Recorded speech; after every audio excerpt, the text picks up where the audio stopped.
Sorti le 1er juillet 1991 en AES, Sengoku Denshu fait partie des titres de lancement de la bécane et était avec Ninja Combat le seul beat'em all du line-up, sachant que Burning Fight et Legend of Success Joe lui succéderont un mois plus tard. Moins conventionnel que ces derniers, Sengoku pouvait légitimement déstabiliser les joueurs occidentaux, alors abreuvés de clones sans âme de Final Fight. Comme son nom le laisse penser, le jeu plonge le joueur à l'époque féodale japonaise.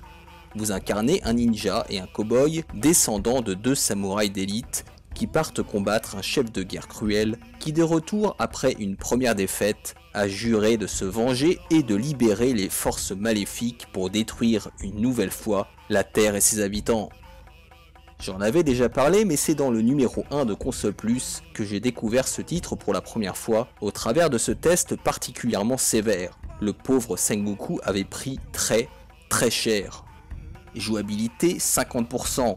Les bonus ne sont pas assez nombreux, les sprites du joueur répondent correctement, mais le jeu reste monotone. Durée de vie 27%, un jeu inintéressant et lassant. Intérêt 38%, Sengoku me rassure un peu, il est la preuve manifeste qu'il n'y a pas que des merveilles sur la Neo Geo.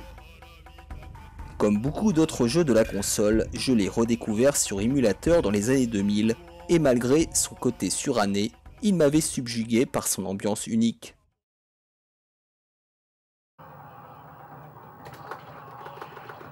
Et au risque de surprendre, aujourd'hui encore, je lui trouve beaucoup de charme à ce Sengoku, avec ses décors au style d'estampes japonaises et ses personnages issus du folklore nippon.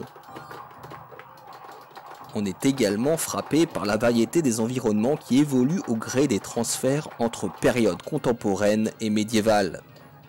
Le scénario faisant la part belle au voyage dans le temps est en effet un beau prétexte pour voir du pays. Le tout est accompagné par une bande-son qui, sans être mémorable, sert parfaitement le sujet.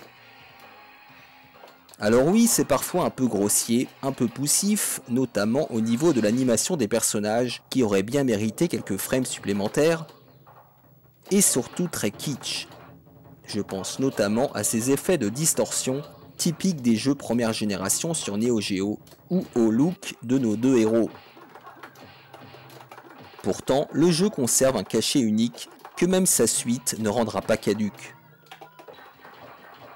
Du côté du gameplay, Sengoku constitue également une vraie prise de risque avec son système d'orbes qui permet de débloquer des armes, de booster ses attaques, mais aussi de s'incarner en 3 entités, loup, samouraï et ninja, avec chacun leurs compétences et attaques spéciales propres. On mesure ainsi la relative profondeur du gameplay pour un jeu de 1991. Quel dommage que l'impact des coups soit si faible et la gestion des collisions si imprécise, car sur le papier Sengoku avait tout d'un méga hit. Le titre est en outre particulièrement difficile et les nombreux continus mis à votre disposition ne seront pas de trop pour vous laisser une chance de le finir. Bref, plombé par un manque de finition typique des jeux de sa génération sur Neo Geo, Sengoku rate la première marche. Mais il sera fort heureusement vengé par sa suite, qui, si elle perd peut-être de son aura et de sa folie créative, réussit là où son aîné a échoué, c'est-à-dire à délivrer un beat'em all à la fois original et solide.